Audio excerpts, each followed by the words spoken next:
Hello and welcome to Me, the Wife and Wrexham AFC, a weekly podcast and YouTube channel discussing everything Wrexham from the point of view of long-term fans and brand new fans like my wife. So sit back, put your feet up, relax and let's get stuck in. Hello and welcome back to episode 48 of Me, the Wife and Wrexham AFC.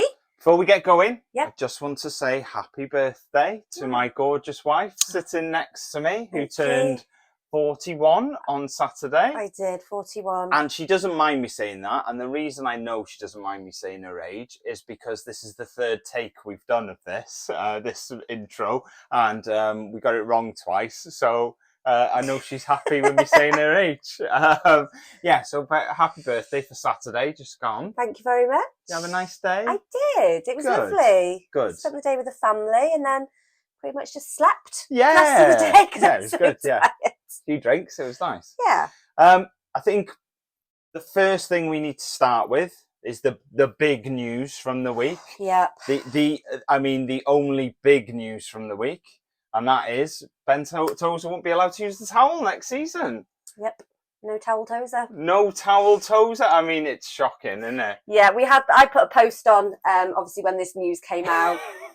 This big news that the EFL have decided to implement this new ruling. Yes. And a lot of people commented on the post saying that they should have, there's a certain brand of kitchen roll that he should have that sewn into his shirt. Yeah. His shirt should be made of toweling.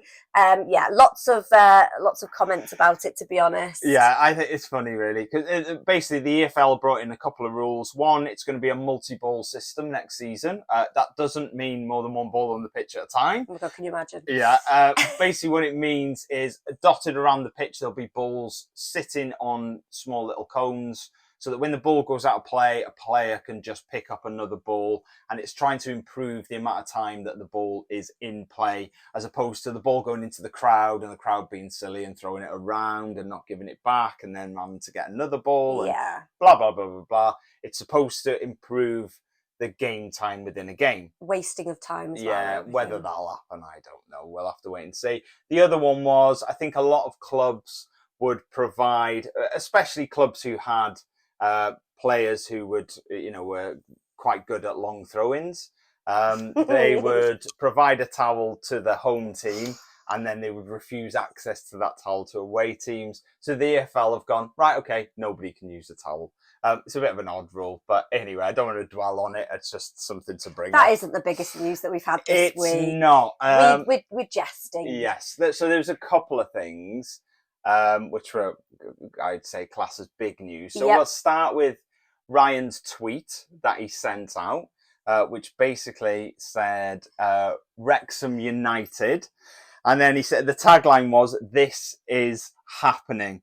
Now, there's a few people went, oh yeah, okay, yeah, that's all right. There's a few long-term fans going, these Americans coming over here think they can change the name of our... Oh, it's just our sponsor. Right, okay, yeah. So, yeah, it was an announcement about United Airlines becoming the sponsor of the shirt sponsor. There wasn't just uproar from Wrexham fans, even fans who aren't even Wrexham fans were commenting saying, "Oh my God, how pathetic! The Americans have changed the name." Yeah, and it's I know. They were never going seriously. to do that, were they? They were never going to do that. People need to learn. Ryan likes a bit of hype. Yeah, and likes to get. And what people have to remember is all of this stuff is just getting people talking about Wrexham. Which it did. And and even if people don't really want to talk about Wrexham, they find themselves talking about Wrexham, commenting, going, this is ridiculous, whatever they're saying. It's getting the name out there, it's getting the brand out there, it's increasing awareness of the club. And what you have to remember is Rob and Ryan are both actors. Yes. So acting is their profession. So acting is what they're going to do when they're promoting the club they love. Yeah. So, people just need to kind of take what they say with a pinch of salt. Yes. And wait until it's officially reveal. Yeah. I didn't think for 1 second that they were changing the name. No, I didn't know what it was going to be, but I just knew that they weren't going to change to Wrexham United. I mean, it sounds really weird anyway. No, good sponsor. Happy with it though. To be honest, there's been a lot of and ahhing about it from fans, but I mean, I apologise. I put a post out and I said that they were the world's largest airline. I have been corrected. They're the third. They're definitely up there. It depends how you measure the size of a company, I think. Based on revenue, which I think is the sort of the internationally recognised way to work out how big a company is to base it on revenue. They are the third largest in revenue, behind American Airlines, Delta, and then it is United. But regardless whether they're the top or the second or the third, I just know that people come for me if they say, "Oh, they're not the third." They're not I get it. They're the third. So I mean, apologies. For me, it's a Premier League level sponsor, I would say, and I would say it's not too shabby for a League Two club to have a sponsor, a shirt sponsor. We are this big. Honestly, I feel I'm so happy to be a Wrexham fan. I know, it's good, and having Rob and Ryan, and it's just been such. Yes. One word answer, because I want to move on. But does it bother you? It says United on the front. No, me neither. No, let's move on. Not at all. More news. More news. Ben Foster signed for another season. See, we actually we knew this. We did know this a while ago. We did. Yes, that he hasn't just signed. He signed about 2 weeks ago, and we knew that he had signed. But we don't really like talking about stuff like that until it's announced, do we? We knew it had happened. We were told by somebody within the club, oh, he has already signed. It's done. It's not been announced yet. It'll be announced soon. So we knew it happened. So it wasn't really a shock for us. But I don't think it was a shock for many people. I don't think it was a shock for... Really, was it? No, there's that video going around, isn't it, and I think it was the Boreham Wood game, and he was hugging Ollie Palmer, and everyone was chanting, one more year, one more year, and even Ben Foster went, one more year. So I think, And he said on a video as well, I think it was on Twitter, he said that it was basically, it didn't take him any time at all to make the decision. No, it didn't. That's the thing. It was, it didn't take him a lot of time to make the decision. He knew this was, he says he feels really happy at the club. Feels at home. He said he's never felt more at home, which is so, that's what we're all about, family and, it's... Yeah, definitely. So he's going to be our number one. Yeah. Who's our number two? See, this is really difficult. After watching Mark Howard at the TST, yeah, I was actually quite, I thought, do you know what? I like Mark Howard, I really do. I'm not saying I don't like Robert Lainton, because that's, he's a great goalkeeper as well, but I just feel I've seen more of Mark Howard, and I'd like him still to be number two. It's an awkward one, isn't it? You've got three very good goalkeepers there. Yep. And I think it would be... I can't see all three of them staying, to be honest, because your third choice is usually a young keeper, someone youth-wise that comes through into the team. I mean, they've got a combined age of about 110 or something like that. I don't know what it is, but do you know what I mean? It doesn't... One of them as a number three doesn't make sense to me, and I've got a funny feeling we might maybe see one of them go out on loan. Maybe. Yeah. What's the age difference between Lainton and Howard? So Lainton is I don't know. I think Leighton's about 33-ish. Mark's about 36. So it's going to be a tough one, isn't it? Yeah, I don't know. It's one to keep an eye on anyway. Yeah. Jacob Mendy. Yeah. Oh, massive congratulations, Jacob. He has received his first international call-up for Gambia. And they are playing, I believe, South Sudan. Yes. On the 14th of June, which is this week sometime. Yes. Hopefully, fingers crossed, it's not the only international call-up in the next few years. I can smell a few more on the horizon. Well, I mean, what's his face? Sam Dalby, he's already been called up, hasn't he? Is that different? How is it? That's C squad. Oh right, okay. Jacob Mendy's been called up proper international first Gambia team. So yeah, I could see a few more, maybe a couple of Wales call-ups come in the next couple of years. So good luck, Jacob, on the 14th. Hopefully we can kind of watch that a little bit, watch the highlights or something. Yeah, I'm sure we'll be able to find something. 2 Wrexham goals have been shortlisted for Vanarama National League Goal of the Season. It was Paul Mullins against Boreham Wood. Yep. Not the one I would have picked from the Boreham Wood game. No, I think a few people have said, what about this goal? I personally would have picked the other one. Yeah. But, I don't work for the National League, so there you go. And it was Elliot Lees against Oldham, which was the little rifler right in the top right-hand corner. You can vote for them. So if you head over to the Vanarama National League page, you can vote for Goal of the Season there. If you want to do that, we'll put a link down in the description if you want to head over and do that. I think, sneakily, you can actually vote for both of them. Because I voted for one of them. I'm not going to say which one, but I voted for one of them, and then I sort of just out of curiosity clicked the other one, and it actually worked. Oh, so yeah, you vote for them all. Yeah, not all, both, just the Wrexham players. Yeah. Anything else? Yes. So exciting! Something from the women's team. Yes. Del Morgan has actually now qualified as or has got a diploma. Yeah, I'm not sure how you would say this, but anyway, she put on Instagram and Twitter and everything. She's got a UEFA goalkeeper A diploma for the FAW Federation of what's FAW? The Football Association of Wales. And I believe she is the only female. Is she? I might not be 100%, but I'm sure it's a massive accolade anyway. Yeah. So massive congratulations to you, Del. Such a massive achievement that is. It is. A couple more things just to tidy up from the week before we move on. Owen Cushion, is 18-year-old, has signed his first professional contract. He's a central midfielder. He was part of the youth team that won the National League Youth Alliance Division H last season. So well done to you, Owen. Yep. We got to 500 Instagram followers this week, which was nice. Yes. And we also have now surpassed 800 YouTube subscribers. I think we're on 807 now. We need obviously at time of writing this, we're on 800, but 807 we're on now. So we need 193. So keep subscribing, please. That would be lovely.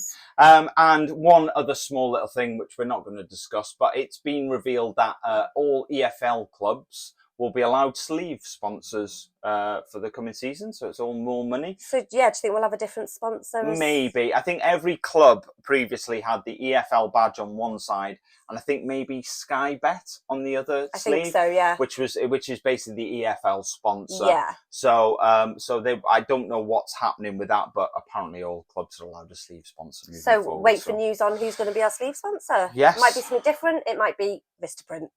No, because Vistaprint are on the back now. So they're not allowed to be on the sleeve as well? They wouldn't pay for both. I very much doubt. Okay. So it'll be someone new. Okay. If we have one at all. Yeah. We're going to look at 2 clubs quickly, as we always do. So this week, what I thought I would do is look at the 2 clubs which are the furthest away from us.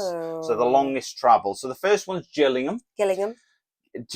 I know it is Gillingham. 235 miles away. So Gillingham are the furthest club away from us. How long? Traveling. See, miles. I don't understand miles. Time. It'd be a good probably 4 hours with your stops. I'm guessing it's a bit of a trek, to get to Gillingham. Right. They play at Priestfield Stadium. The capacity is about 11,500. 11,582 if you want specifics. The away end is the Brian Moore stand. It's a temporary uncovered stand, and it may be renovated this summer. So I don't know what that means, but it's a temporary stand ultimately. Looks quite nice, but it's got no cover. So if we're playing them in the winter and you're planning on going to that game, I would highly recommend wrapping up when you go there. Maybe one of them little hats that's got an umbrella on top might be called for. Or a poncho. Or a poncho, definitely. They're the only Kent-based club in the Football League. Is that interesting? I'm not sure. They play in blue, and last season they finished 17th in League 2. on 55 points. So if we play them away, we will probably play in, I believe, our away kit. Our away kit's white, isn't it, this time? Yeah, but we'd just play in red, wouldn't we? Because they're in blue. Yeah, see, I get confused. I thought, right, when I first started supporting football... supporting football?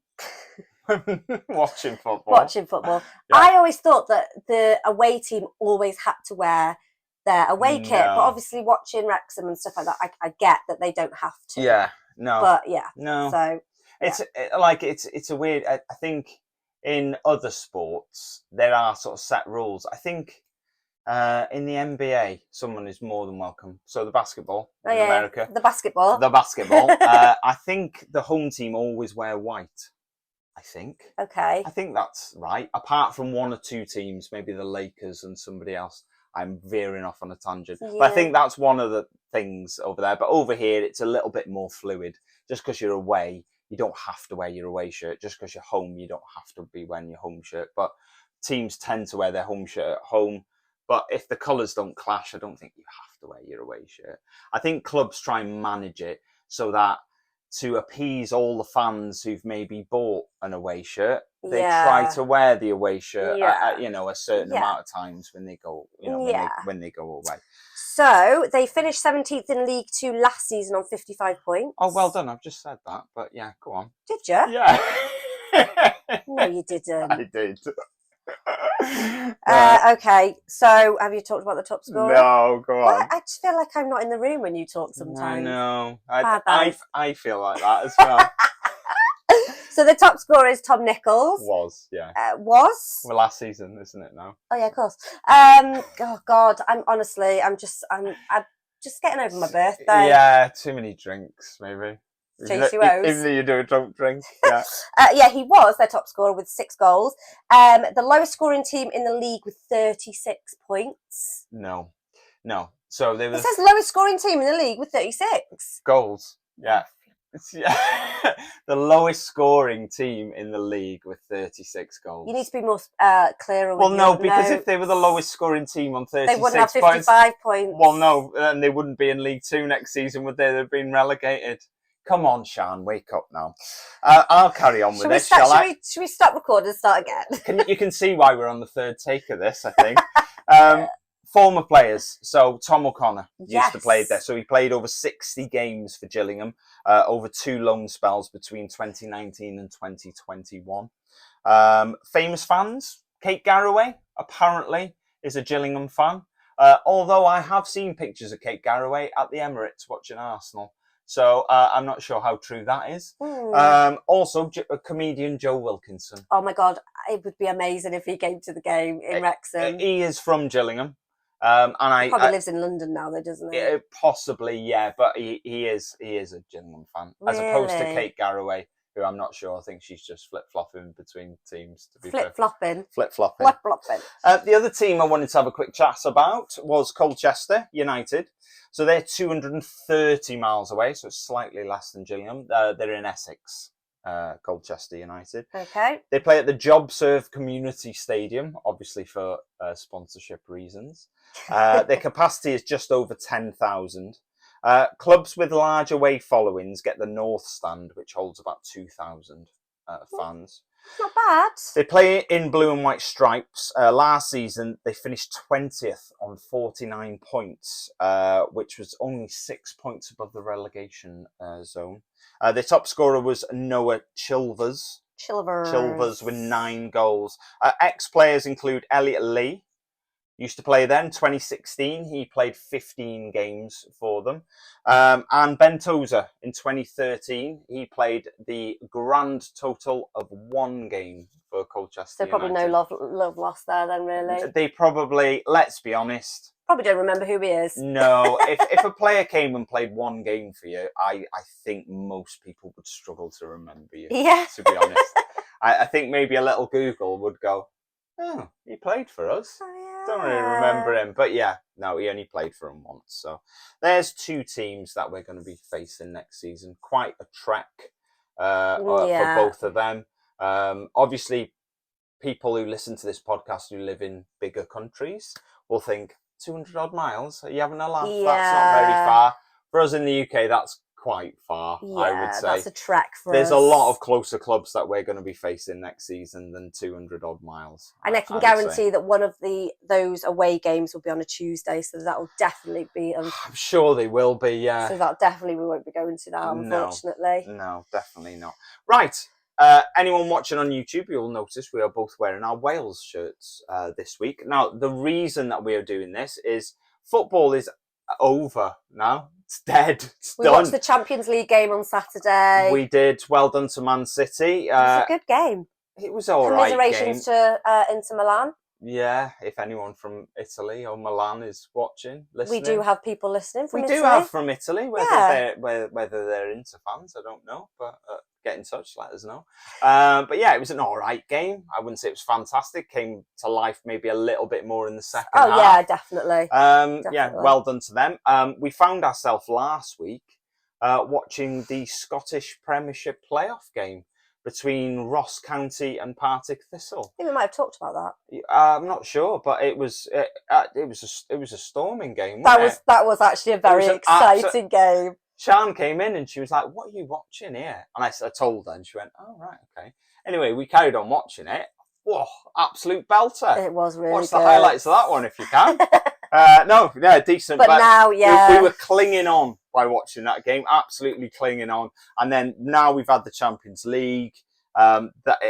Football in this country is over. It is done until August. We're only in mid-July. Seems like a long way. We're not in July at all. Mid-June, sorry.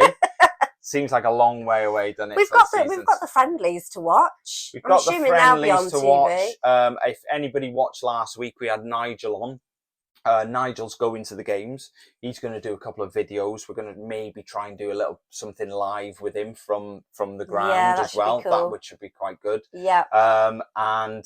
So stay tuned for that in the coming weeks in July. I think they are, aren't they? I think so. So looking forward to that. But apart from that, we're just sort of crawling through the work week just with no football to look forward to at the weekend. Yeah, I mean, what did people do before football? What did you do what before? What did I do? I know, yeah. I can't even remember anymore. No. But yes, anyway, the Wales shirts, as we were saying, the Wales are playing in their Euro 2024 qualifiers this week. So they're going to be playing Armenia at home on the 16th of June. Yep. And they're also going to be playing Turkey away on the 19th of June. So by the time we record next week's podcast, they will have already played Armenia. Yep. The Turkey game is on the Monday, I believe. The 19th. 19th. So Wales are currently second in their group, in Group D, after a 1-0 win versus Latvia at home and a draw away to Croatia, which was an amazing game, by the way. Wales scored in the last minute. Very exciting. So fingers crossed for them too. Good luck to the Wales boys for that. What was it like without Gareth Bale and all them that have recently retired? See, Gareth Bale was very much a linchpin, I would say, in the Wales team. It's a time of transition for Wales. They've got some young players coming in. I think the transition had already started prior to Gareth Bale retiring. Definitely, you could see that when Wales qualified for the World Cup. They weren't quite the team that they'd been maybe, a few years before. A lot of young players starting to come through. That transition period where you're changing your team up and things are changing. So we're sort of in that period at the moment. Yeah. If Wales can qualify for the Euros this time, while in this sort of transition period, I dare say it would be one of their biggest achievements. Because when we qualified for 2016 and 2020, they had a very settled together team. Yeah. It's not really like that anymore. There's there's, as I say, there's young players coming through, there's new players coming in. Yeah. So if you can qualify at this moment in time, I'd say that's a huge achievement. And fingers crossed. They're well on their way. So competition. We did a competition, as you well know, for some Wrexham coasters. Now they were won by Ariel Alvarado, who was very excited by that. Very excited. They are going out in the post to you this week. maybe now looking at it, we maybe should have rigged it and done someone local because he lives in California. But they are coming to you, and we'll try and get a picture from Ariel holding his coasters just so you can all see that we've sent them. Yeah. Congratulations. So, yeah, congratulations. So he's in Oakland, California. This week, because we're entering International Week, so we're giving away 2 sets of 4 coasters now. Again, made by Football Shirts Galore. Made by Football Shirts Galore. Now, basically, these are Wales coasters. Because it's International Week, we thought we'd do the Wales coasters. Obviously, this week. if you're watching on, if you're listening to us rather than watching us on YouTube, we'll be getting these up on our social media, so you'll be able to have a look at them. But I really love these. If you are listening and not watching, I'm doing my very best Generation Game displaying prizes to show what everyone can win. But yeah, we're giving away 2 sets of 4 of these this week. Exactly the same as the other competition. Yep. If you want them, all you have to do is like this video, subscribe to the channel, send us a message however you want on social media, comment on this video, send us an email just saying, I want them Wales coasters, please. Slightly different. I want them Wales coasters.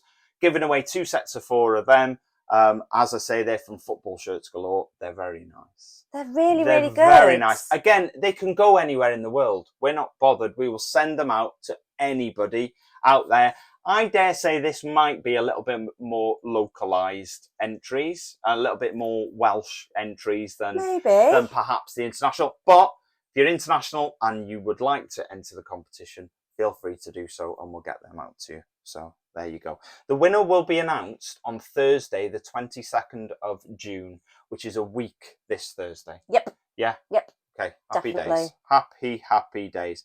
So did you mention that you've got to follow Football Shirts Galore as well? I didn't, but you do need to make sure you're following Football Shirts Galore as well on Facebook, Twitter, Instagram, all of them. Yes. Yes. All of those. All of those, please. All of those socials. Yes. So fan forum. This week we have Colby. We're actually getting people wanting to be on this. Yeah, it's really exciting. Colby got in touch with us to ask if he could come on, and we said, of course you can. Colby's from Texas. Some people might know him from especially Twitter, I'd say, because his Twitter handle is the Wrexham Texan. I love it. Which I had previously mentioned weeks and weeks and weeks ago, that because he'd commented on something of ours, and I said that is the best Twitter name there is. So he messaged us, asked if he could come on, and we said yes, not a problem at all. So welcome to Me, the Wife from Wrexham AFC, Colby. How are you doing? Great. Thanks for having me. I'm actually surprised you remember that. I remember getting really excited hearing my name shout out and that it might possibly be the best Twitter handle. So yeah, that's awesome that you remembered that. But yeah, it's great to be here. Thank you so much for having me. It's crazy with social media that now a lot of us are known by our Twitter handles than our actual names. So if you want to call me the Wrexham Texan, totally cool with it. Before we get into all the on-field stuff, first question is, have you seen the new Wrexham shirt and what do you think of it? I have. So I'm a big kit guy, shirt guy, whatever you want to call them. I'm sure we'll eventually get into it, but I used to work in lower league football here in the US, in the USL level, which is right below MLS. And I worked in sponsorship. So working with front shirt sponsor, shoulder sponsors, all that, I have some experience with it. I love the design. I love that it's plain and simple. One thing with simple kits is that they last. So this kit will look great 20, 30 years from now, which I like. I love the collar. I know a lot of people are divided on the little slit.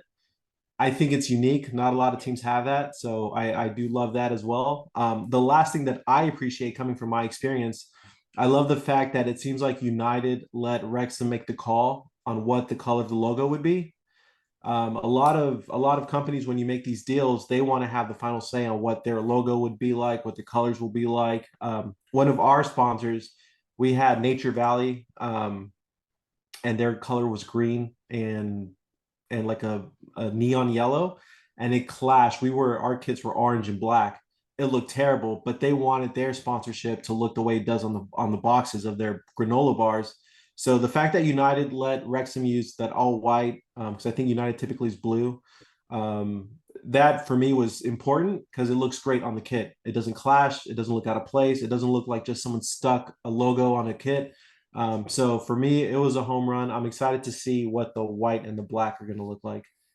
I'm excited. I like the collar as well. Yeah. I'm with you. I really like the collar. My brother's a bit unsure. He's not. And your dad as well. He's a bit thingy about it as well. I'm unsure. It to the point where, but I know I like it when I get it. I love it every time I see it. I just love it even more. Yeah, I do, I agree as well. It's quite sort of the Wrexham red kit is always quite simple, and I appreciate the simple, and I agree with that. Because you're a simple soul. Thank you. What are your thoughts, Ryan, on the collar, on the little slit? Yeah, I don't know. I think, like I say, I think it's one of them things that I will, when I get it and I try it on, I think it's always quite hard to tell when you're looking at a shirt hanging on a hanger or on a mannequin. You don't really get the proper sense for it. When you put it on yourself and you look in the mirror and you go, yeah, I like that. And I think that once I do that, I think I'm on board with that.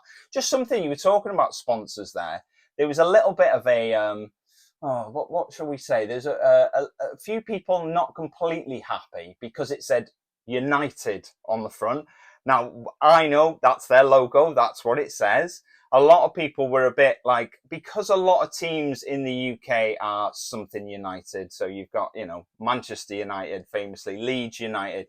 Do you think having the word United on the front should cause as much of an uproar as it maybe has?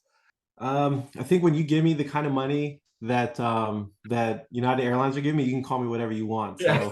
So So true. I'm not too opposed to that. I get it. I think so this is one thing I love about your show is that you get two perspectives, right? You have the traditional football fan and then the new fan.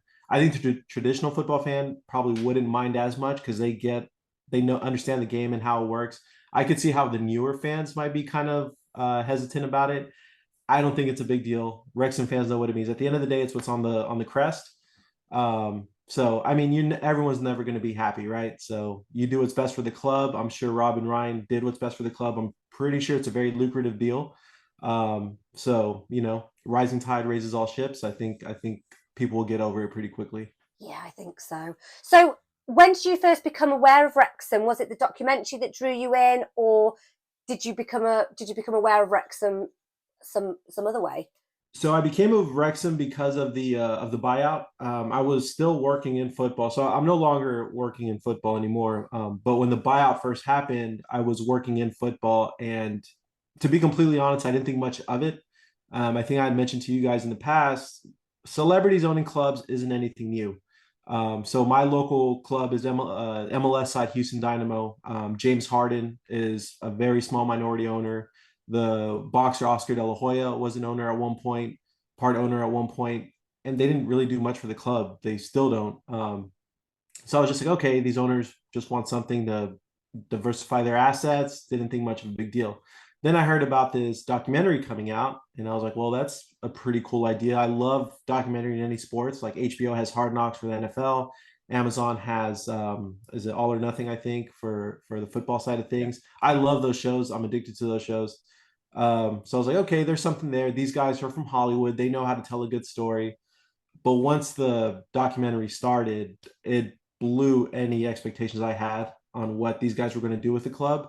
So I guess to answer your question, I heard about it when the buyout first happened, but I didn't become fully involved with Wrexham. I didn't become Wrexham Texan until episode 1 of the docuseries.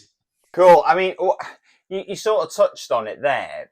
I mean, was it when Ryan and Rob sort of took over? Was it very much a case, like you sort of said just there? It was they're going to have like a bit part to play. They're not going to be very involved, and it was just sort of like a business thing for them.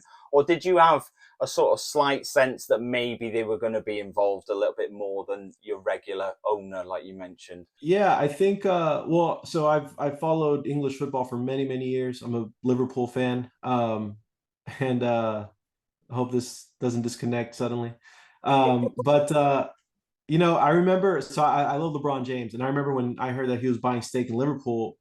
I was younger. My mind went like, oh my God, he's going to do so much for the club and LeBron and his logo or his brand and Liverpool. So much is going to happen. Not much has happened. I mean, they had that one line of clothes where they collaborated with one another, but not much has happened.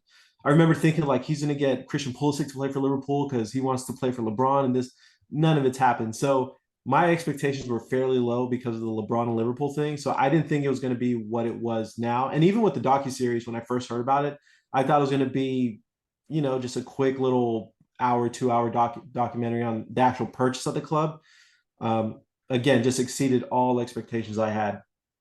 You're a little bit different to the most. We do speak to a lot of international fans, from America, Canada, Australia. I would classify you as a little bit different to most of them in the sense that you've actually been to the racecourse, haven't you? You've actually come across and been there. So what was that like for you? I think I'm still getting better from this frostbite that I got. It was so keep in mind, I live in the southernmost tip of Texas. Like my house, I could literally throw a rock and hit Mexico. That's how south I am. I've never seen real snow. Like we've had these crazy winters where we'll get like a tiny bit of ice, but I've never seen snow that you can actually walk, grab, pick up, throw. So that was just a complete shock. So I went, and of course, with my luck, I went to the South End game, the Blizzard match. I remember at one point I was sitting in the tech end, and I am just shivered up. I thought I had coats. I didn't have Wrexham coats. Totally different ball game. I remember I was sitting, and the people around me were asking if I was okay because I was just shrugged up in a ball. I was trying to like get into the match, but I don't do cold very well. And it was temperature wise, it was pretty bad, but I loved it and I would do it 100 times over if I could. And to be fair, I mean, it wasn't the best game to go to either. It was quite sort of like it was very much a British wintertime game where there wasn't a lot of chances. I think it was that was the game where the keeper dropped it, wasn't it? So it was sort of like the own goal. Yeah, it was the own goal, and it wasn't the best game. But are you planning on sort of coming back, doing it again? Is that something that's in the pipeline for you? Yeah, so to be completely honest with you, I booked the whole trip way, way in advance to go see Anfield. I was going to see Liverpool and Fulham, and I was really excited for that game because Fulham has a few Americans, and of course, I grew up watching Liverpool. That game got postponed because Fulham, of all clubs, advanced to the FA Cup. Liverpool didn't even advance, so that game got postponed. And then I don't know if you recall, but this was the whole time that Southend they might have gone belly up. So then the Wrexham Southend match might have canceled on me. So I was like, wait, I just flew all this way to miss both matches. So I need to go back. I need to go when the weather's a little more to my liking. But also my girlfriend wasn't thrilled that I went to Europe without her, so I owe her one. So I'll be coming back with the plus one hopefully next time. But I do want to come back next season. I would, in a perfect world, I'd love to see Wrexham every step of the way from National League to League Two, League One, Championship. I'd love to check out a match in each league if I could. So it's definitely in the plans. So obviously you've been here, you've been to Wrexham.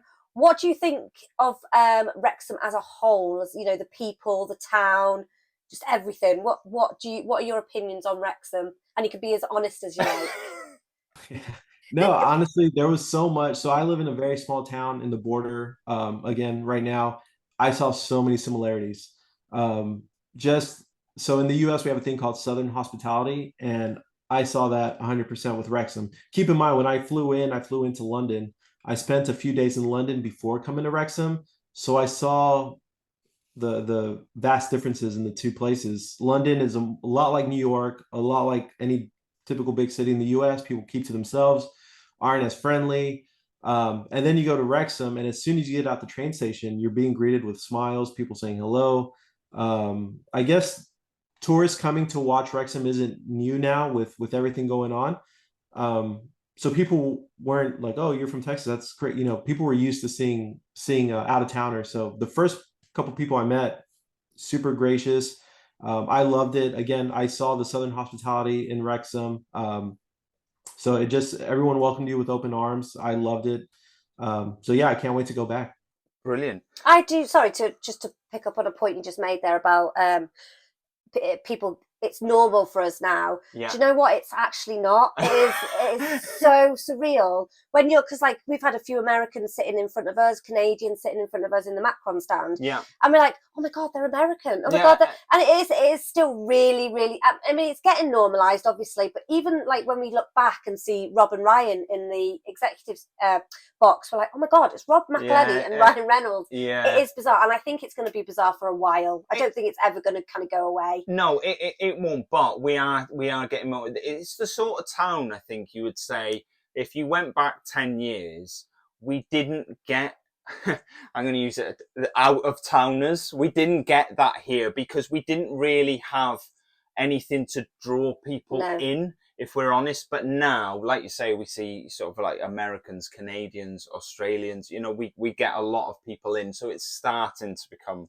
a little bit more. It's more amazing. normal. It's great. Love it. Yeah. I remember being surprised because I went to the brewery and then, I'm there having a chat with the fellows there. And then not even 2 minutes later, somebody from Atlanta, Georgia comes in, a couple. So it's like, okay. And then even me sitting down, the girl next to me at the race course during the match was from Chicago.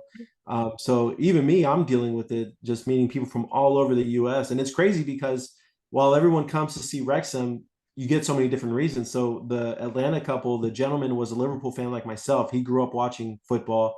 The girl was at the race course was just a Ryan Reynolds fan.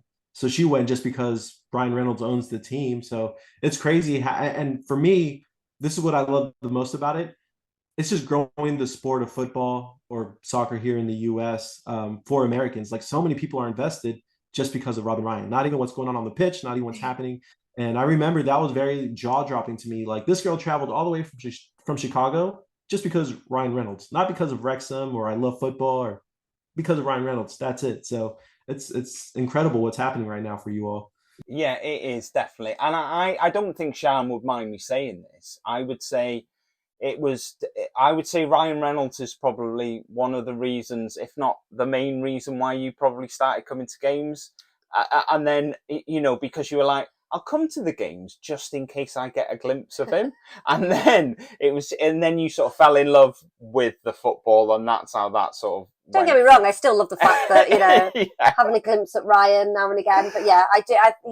Initially that was the thought and, getting a glimpse of Ryan and stuff like that. But now it's amazing seeing Ryan and Rob, but it's seeing the guys on the pitch that makes it for me now, to be honest. Definitely. And I I don't care who you are, if you don't like any kind of sport, if you're in the race course when the crowd is alive and it's addictive. I don't care who you are, you just need to get there. Even if you come because you love Always Sunny or Deadpool, once you're there, you're hooked.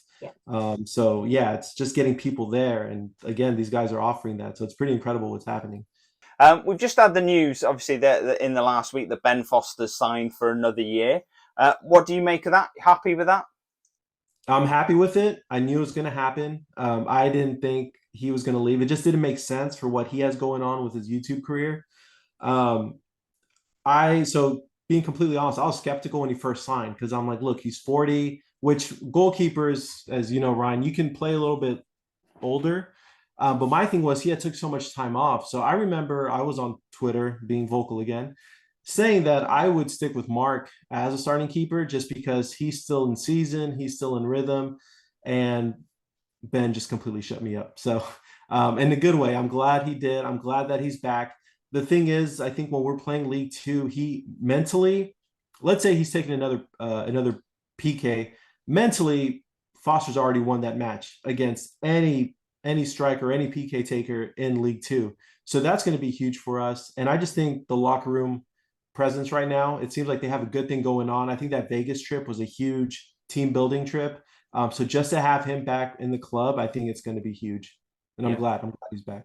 Well, we will come back to you in just a second, Colby. We're just going to move on to talk about the rumour mill just for a second. I just wanted to read out a quick statement about from Phil Parkinson. He said, "We have had a few meetings with players, but nothing is close yet.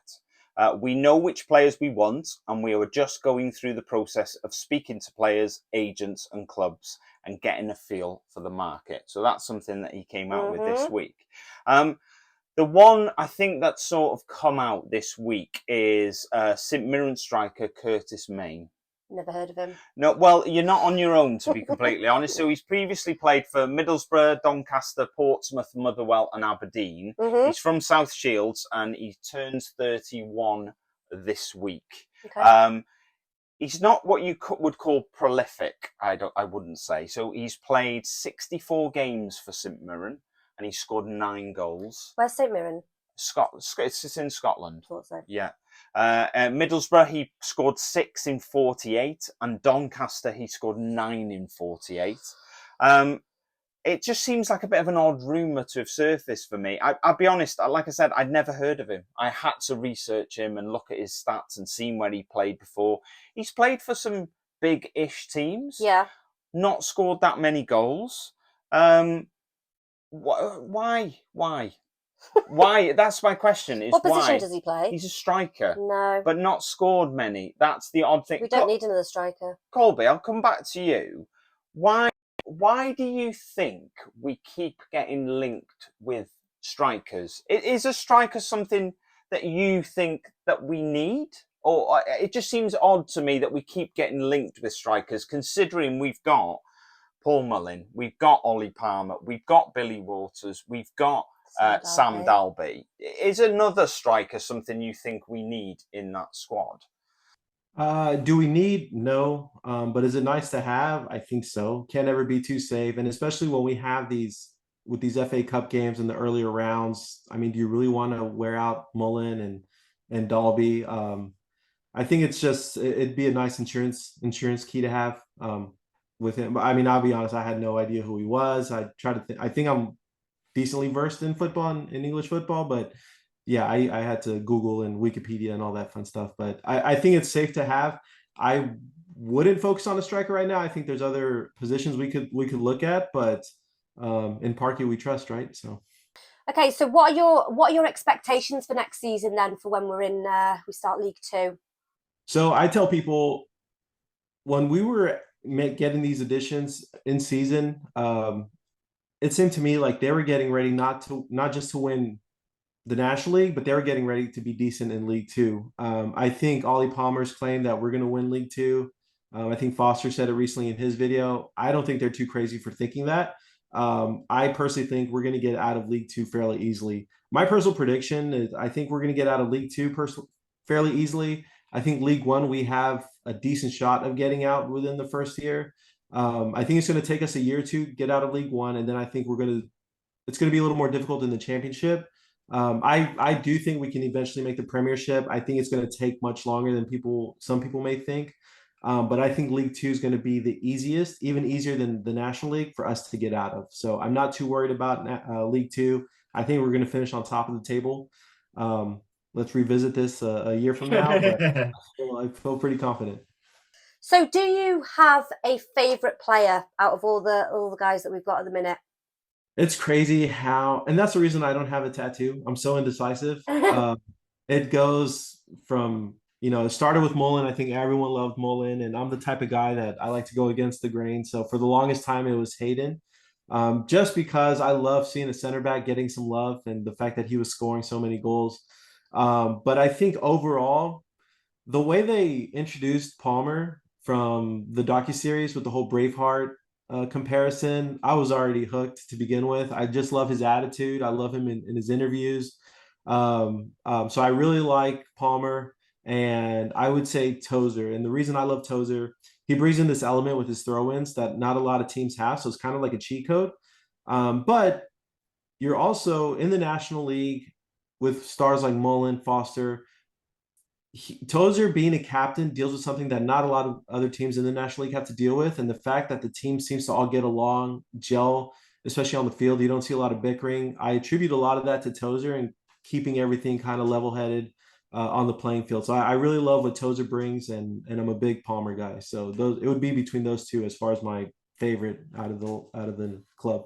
Out of last season, do you have a favourite moment or a favourite game, or like I say, just one moment from a game that sort of stands apart from everything else that you saw? I mean, just because I was there, and it's probably not going to be anyone else's favorite, but that own goal, I'll call it Mullen's goal, just for the sake of me being there. But probably that, just being in the race course, experiencing a goal, cheering, getting excited with everybody that I only knew via Twitter. For me, that was the best moment. I mean, they didn't call the game happening till day of, if I remember correctly. So that whole week being nervous that this match might not even happen, to actually being there, witnessing a goal on my end, that was my favorite of the season for sure. That's brilliant. Well, Colby's going to hang around with us for the quiz. I know you love the quiz and you love getting beaten by other people, yes. So he's going to hang around for that. If anybody wants to come on as a guest in the way that Colby has and the way that everybody else we've had on, please send us a message. We have got a few people lined up, so it wouldn't be for a couple of weeks. Although, send us a message on Facebook, Instagram, Twitter, TikTok, or email us at methewifeandwrexhamafc@gmail.com. Are we ever going to make that shorter? No. I love it being that long. I think because I've nailed it now. I know it. And that's the name of the show. Yeah, how would people not know our email address? But yeah, just a quick shout out for Dragon Chat as well before we do the quiz. It is a mental health peer support group. It is run weekly. It's a Zoom call that it's on Thursdays between 7 p.m. and 8:30. And it's there for anybody who is struggling with their mental health, wants to talk to somebody. It's a great service. If you head over to Twitter and Facebook on Thursday, they release all the details of the call. If you're watching on YouTube, the details of it are down in the description. If you're unsure about all of the things I've just said about Dragon Chat, get in touch with us and we will point you in the right direction. So, quiz time, guys. I feel sick all of a sudden. I think I might just bow out of there. Yeah, whatever. So, the same as the last few weeks, it is 2 lies and 1 truth. All you guys need to do is pick out the truth from the statements that I am about to read out. There are 5 sections. And as I say, it's nice and easy. So the truth. So you lost last week, didn't you? And not to rub it in, but you did. Yeah. Yeah. Okay. I'm not. Yeah. I don't. Yeah. Okay. So as always, I'll read the 3 statements out. We will start with you first, so you can't cheat and just copy the guest's answer. Damn. So, okay. Number 1. Yes. Everyone knows that Elliot Lee's dad is Rob Lee, who used to play for Newcastle United and West Ham, amongst other people.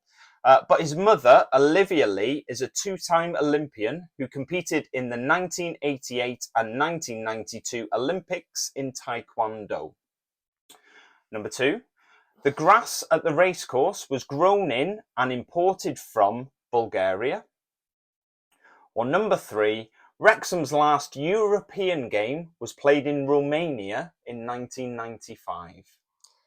I'm going to go with, because I feel like I would have, I'm going to go with B, the grass. The grass is from Bulgaria? Yeah. Colby, what do you think? I feel like Bulgaria isn't known for their grass. Damn. And Romania does sound familiar, so I'm going to go with A. The Romania one? That was the 3rd one, yeah? No. I'm going to go with Elliot Lee. Oh, Elliot Lee. Sorry. Okay. So, Elliot Lee's mum isn't an Olympian, unfortunately, Colby. She's not even called Olivia. She's called something else. I can't remember what it was. The grass was not grown in Bulgaria. No, it is the Romania one. So, unfortunately, you both got that one wrong. The worst part is it was Wrexham specifically. So, yeah. I'm sorry. Sorry. Number 2. Owen Cushion signed his first professional contract with Wrexham last week. But 57 years ago, Wrexham signed another 18-year-old named Owen Pillow. No. Don't be so dismissive. Number 2, if you add up Billy Waters, Anthony Ford's and Andy Cannon's squad numbers, you get the number 50. Or number 3, Wrexham are now only one of only 3 professional UK clubs with an airline as their main shirt sponsor, along with Man City, who've got Etihad, and Arsenal, who've got Emirates. Could you just read out the players for the second one again for me? Billy Waters, Anthony Ford, and Andy Cannon. Okay, I'm going to go for the third one. The airline. Yeah. Okay, and Colby? I want to say it's the third one. I can't think off the top of my head any other airlines. But you said UK club, so that's not just limited to England, and I feel like I might be missing out. I don't listen. So, and I'm killing myself that I don't remember the numbers right now. So I'm gonna go with the same as Sean. Same as Sean, the airline. Unfortunately, no. Hull are also sponsored by an airline, a Turkish airline. So that one is incorrect. You're very right to laugh at Owen Pillow. They didn't sign someone called Owen Pillow. Billy Waters, Anthony Ford, and Andy Cannon numbers do add up to 50. I couldn't. I was thinking that, but I thought no, because Billy Waters is 16, Anthony Ford is 14, and Andy Cannon is 20. So unfortunately, we're not doing that good, are we? To be fair, I am disappointed. I wanted the pillow to be true. Yeah. That would have been incredible. Number 3. In 2019, Jordan Tunnicliffe played at Wembley twice in 8 days. Number 2, Aaron Hayden was born in Wembley. Or number 3, that's the place, not the ground. Yeah, go on. Number 3, the 2022 FA Trophy final was the first time Phil Parkinson had managed a team at Wembley. I'm going to go with A. Jordan Tunnicliffe. Whatever, yeah. Yeah, okay. Colby? Tunnicliffe does make sense, but for the sake of the show, let's just go B. B, okay. Aaron Hayden. Sean, you are correct. Yes. Jordan Tunnicliffe did play twice at Wembley in 8 days. He played in the FA Trophy final and the playoff final. I do remember that, For AFC Filed. So, number 4. The first signing in the Robin Ryan era was Sean Brisley from Port Vale. The first signing in the Robin Ryan era was Paul Mullin from Cambridge. Or the first signing in the Robin Ryan era was Liam McAlinden from Morecambe. Sean? I feel like I've never heard of the first one, so I'm ruling that out. I feel like Liam was already there, so I'm going to say Paul Mullin from Cambridge. Paul Mullin? Colby?